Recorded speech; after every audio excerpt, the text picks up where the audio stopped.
Natural physics is a concept astrophysicist Leroy Larry developed that explains in down-to-earth scenarios how the principles of physics could have come about from observing nature. Each episode begins with a scenario, followed by an example to illustrate the application of these principles in futuristic research at the frontiers of science, such as Leroy's astrophysics doctoral research, and then concludes with an exploration of how these same principles could have very well been used by ancient cultures and civilizations. Mathematics is naturally encountered and incorporated as the exciting and fun tool of science that it is. Science is the window into our amazing world of nature, and mathematics is the tool to open that window. Natural physics encompasses current, futuristic, and ancient physics, and ties them together by the principles of physics that are common threads running throughout each.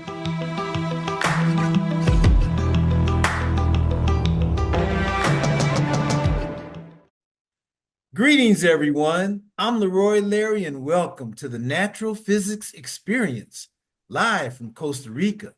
Once again, it is my great fortune to have joining me Juliet and August Wolgemuth from Edmonton, Alberta, Canada.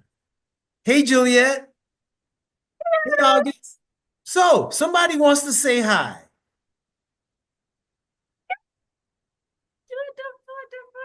Zuzu. She just helped me finish doing some yogi. We had fun. Yoga. Yeah. I call it yogi because I do Pilates and yoga, so I call it yogi. How are you guys doing? Good. Can you speak up, August and Juliet? Adorable. Yes. She's doing great. She's doing fine. Yeah. When we come in the fall, we will get to play with her. It's like in September. What did you say, Juliet? When we come in September, we will be able to play with her. She will. Yes, you can will. play with her anytime you're here, you guys. Yes, you can. That's your little sister. Yes. Okay, you guys have a great session. You know I love you. No, I love you guys. Okay, bye, babies. Okay. All righty. Bye-bye. Okay. Okay, Zuzu. Thank you, Zuzu. Thank you, baby. All right. Okay, so she's doing fine. She's a tough little girl, let me tell you. In a wall. I still can't get over that, August. In a wall. Okay, so now, I said we were going to talk about volcanoes this week, right? Because I showed you a picture of a volcano that erupted. And you know what, August? I said last week that the volcano erupted on Earth Day. On Earth Day, but it was actually the next day when we got Zuzu. So I think it's even more cool that the volcano erupted on the day that we got Zuzu, the day after Earth Day. Isn't that cool? Yeah. So again, August, this was on the 23rd of April, and this volcano, the name of the volcano is Poas, P-O-A-S. And what I want to do now, I want to pull up a little map of Costa Rica that shows all the volcanoes in Costa Rica, because being such a small country, it has an awful lot of volcanoes. So this is Costa Rica, August. Very small country compared to the United States, Canada. Very, very small country. But look at all these volcanoes. 1, 2, 3, 4, 5, 6, 7, 8, 9. 9. Regular mountains. What's that? Those are just regular mountains. Yeah. So the volcano that I showed you a picture of, it's this one. You know, let's see if I can. Oh, there we go. That's even better. So the volcano I showed you the picture of on the day that we got Zuzu is Poas, P-O-A-S, okay? That's the volcano that was erupting. But yeah, August, 9 volcanoes in a little bitty area. Pretty cool, huh? Yeah. Tirza and I, we have been to two of these volcanoes. We've been to Poas and we've been to Irazu, okay? 8 years ago, this volcano, Turrialba, erupted. And we can see Poas, Barva, and Irazu from where we live. But as you can see, Turrialba is behind Irazu. So we can't see Turrialba. But I tell you what, August, Tirza was in Los Angeles, okay, and I was here, and she was there working, and I was here. So I remember that the sky looked really strange, right? Really kind of strange colors. And I left to go out. And then when I came back home, I noticed that there was this stuff on our walkway, on our balcony.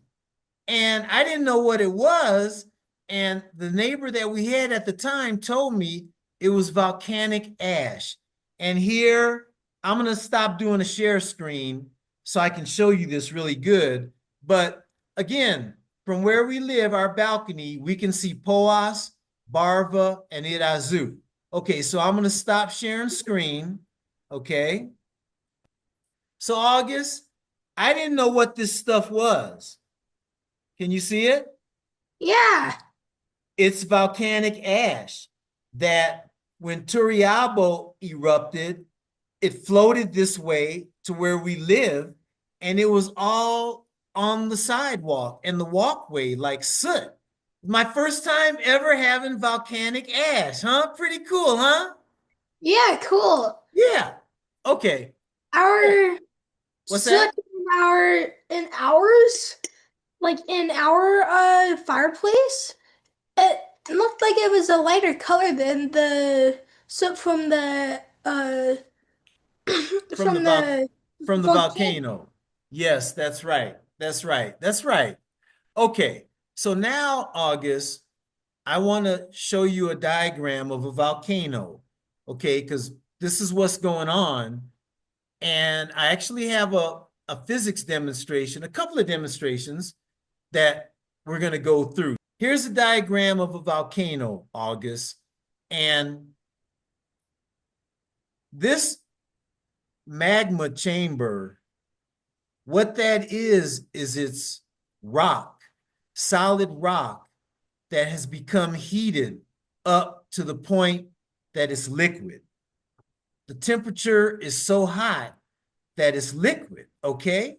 So with a volcano, you have this rock that has been heated up so much that it becomes liquid, right?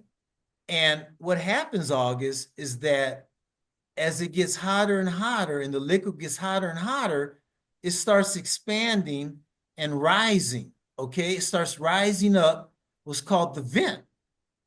And when it gets to the surface and comes out, that's when it's called lava, okay? And you've seen pictures of lava, right? Mm-hmm. Yeah, so that's what lava is, August. It's this liquefied rock that has come up to the surface of the earth and come out in the volcano. Now, what I want to show you, okay, when the earth was first formed, a lot of heat was involved. And this heat is still in the earth. And it's this heat that causes these rocks underneath the volcano to melt. Here's a diagram that shows, August, that as you go deeper and deeper into the earth, the temperatures get hotter and hotter. So when you get to 2,000 kilometers below the surface of the earth, the temperature is about 2,000 degrees centigrade. When you get down to a depth of 4,000 kilometers, the temperature is about 4,000 degrees centigrade. And when you get down to 6,000 kilometers below the surface of the earth, the temperature is about 5,000 degrees centigrade, August. Pretty hot, huh? Yeah. Yeah, right? I mean, there's some serious temperatures below the surface of the earth. And August, the distance from the surface of the earth to the center of the earth is approximately 6,371 kilometers, which is about 4,000 miles, okay? So back to this, yeah, you can see that at the center of the earth, the temperatures they're up there, okay? You can see how, hey Juliet, you can see how all that heat in the earth could heat up the rocks and turn them into liquid so hot that they go up to the top and come out, huh? Now, here's my first physics demonstration. I thought I would do it because I don't know if you're allowed to handle fire, lighters. So I'm gonna stop doing a share screen. Okay, so imagine you have a rock, a solid rock like this, right? Below the earth, and somehow imagine that the heat in the earth is so much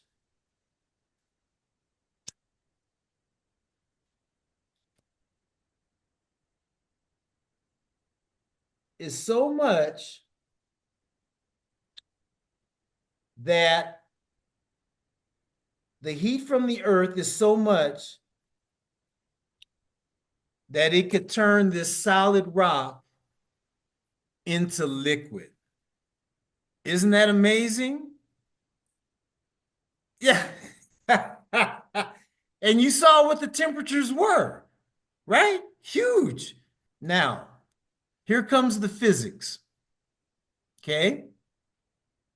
Now, August, you have this chamber of rocks that are getting heated up and turned into liquid, right? Mm-hmm. Now, before anything starts going on, what is the force of nature? All the rocks that are above this magma chamber, all the rocks on the surface of the earth, what is the force that they are pushing down on this magma chamber with? What's the force of nature? Gravity. Gravity, right. So the gravitational weight of all these rocks above the magma chamber is pushing down on it. So in order for the lava, the liquefied rocks to come up to the top, they somehow have to be able to overcome that force of gravity, right? It needs pressure. Exactly, August. Exactly. So, excuse me. Do you remember the equation for weight, August? The force of gravity pulling down on an object on Earth. Do you remember what the physics equation is for weight? Yeah. What is it? Uh, mass times gravity. Excellent, August. Excellent. So, all these rocks on the surface of the Earth, they're pushing down on this magnet chamber with the weight of their mass times gravity. So that means for this lava to come up to the surface, it has to be able to push back with a force that's greater than the weight of the rocks that are pushing down on the magma chamber, right? Here comes our second demonstration. If Juliet is there, she can participate as well. What I want you to do, August, I want you to go get a box, something that weighs, that has a weight. Because what you're going to do, you're going to put it on your head and you're going to sit in your chair and then you're going to stand up with that box or whatever weight it is on your head. Juliet, do you want to participate in this experiment?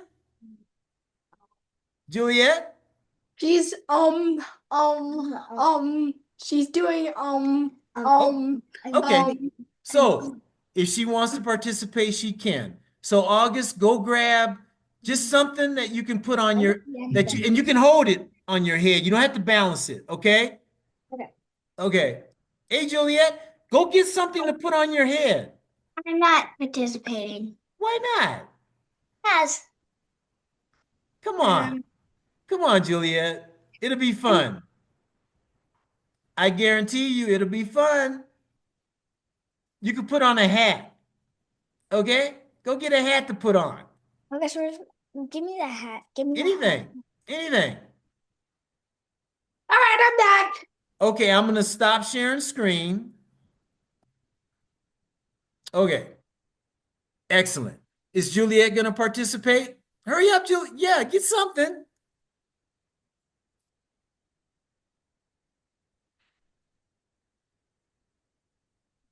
Excellent. Perfect. Perfect, August. That's perfect. All right. Perfect, Juliet. Okay. So, Juliet and August, you're the magma you're the melted rocks in the magma chamber of the volcano, right? And pushing. Now, Juliet, you're gonna have to sit down. Can you sit down? Okay. Let's see both of you. Can you scoot over? Okay. So you're both sitting down. All right. Oh, Yeah. Revel. Hey, believe it or not, I used to make models when I was your age with Revel is the brand. Great brand. Yeah. I did cars, and I think I did some airplanes too. Yeah. Okay. So, okay. So, August, Juliet, put the boxes on your head. Okay. So, you are both the magma in the magma chamber below the volcano. Okay. You're molten rock. Okay, so put the blocks back on your head. Okay, that's the rocks above you that are pressing down from above you. So you're the magma, you're the lava, you're going to raise up to the top. So stand up. Stand up. Okay. All right. So you see, you were able to make a force that made you rise to the top against the rocks that were above you, okay? Yeah, you just hit me with her. Well, because you hit me on the head with mine. All right. Okay. Juliet, I want to thank you very much for participating in that physics experiment. Yes, you helped to demonstrate how volcanoes work. Thank you, August. Okay. So the force that the magma has to apply to the rocks above it has to be more than the weight of the rocks above it for it to go to the top. Okay? Okay. Okay. The deepest human-made hole on Earth since 1979, which attained maximum true vertical depth of 12,262 meters in 1989. So that is the deepest hole, August, that has ever been dug down into the earth. 12,262 meters, okay? Which is about 8 miles. All right. Now, let's remember that number. Let's round the 12,262 meters. Let's round that off to 12,000 meters. Okay, 12,000 meters. All right. So let's go back to this. All right. 12,000 meters, August. How many kilometers is 12,000 meters? Okay, a kilometer is 1,000 meters. So the deepest hole that's ever been dug down into the earth is 12 kilometers. Okay? 12 kilometers would probably be about right here, right? Yeah. Yeah, that's really not anywhere, right? It's probably about here. Okay. So can you see that if the deepest hole that's ever been dug is 12 kilometers, and look how far it is to the center of the earth? It's more than 6,000 kilometers. What do you think about that? It's funny. So let's find out how much deeper uh, we would have to go to get to the center of the earth. We've only been 12 kilometers into the earth. You got your calculator? This is a picture of where the hole is dug in Russia, Juliet and August. And again, it goes down 12,000 kilometers. I'm sorry, it goes down 12,000 meters, which is about 12 kilometers. Okay? Okay. How many more times would they have to dig this same hole deeper and deeper and deeper to get to the center of the earth? How would you calculate that? 6,000 times 12. Are you sure it's times? The total distance? Divided. Sorry, divided. It's divided. Okay, so 6,000 kilometers divided by what? 12. Okay, so do that. 500 times. All right. So, in order Mummy's home. in order for them to have been able to keep going and get to the center of the earth, after they got 12 kilometers deep, they would have to go how many more times, August, to get to the center of the earth? 500. 500. Okay, I'm going to stop sharing screen. Okay, August. So, we've only been 12 kilometers deep into the earth. And there's 500 more times distance to the center of the earth. So do you think we know anything about what's deep inside the earth? No. It's just like outer space, August. We don't know anything much at all about what's down deep in our own planet. Isn't that cool? Yeah. So what do I always talk about, August? The mysteries where? Inside the very own Earth. That's right, August. That's right. Okay. So now, do you have any questions? Nope. August, this is a physics equation that tries to describe, as you go deep into the earth, the way the temperature gets hotter and hotter. I just wanted to show you that there's an actual physics equation that tries to describe that, okay? Okay. You don't have any questions, huh? Nope. All right. Now, you remember when we got Zuzu, her eyes were blue, right? And you remember how last week we talked about how after a certain amount of time, a kitten's eyes will change colors. So Tears and I noticed 2 days ago that her eyes has started changing from blue to kind of a hazel color, okay? We're still trying to see if that's for real, but it looks like it. So August, you remember the visible spectrum that we can see in, right? Violet, blue, green, yellow, orange, red. Mm-hmm. So there's physics involved from a kitty's eyes change in color because those different colors, violet, blue, green, yellow, orange, red, that means that the material in her eyes, the substance has changed so that now her eyes appear blue, a green from blue. So they shifted a little bit in the visible spectrum. Isn't that cool? The color of them? Okay. Everyone out there, tune in next week. Same fat time, same fat channel.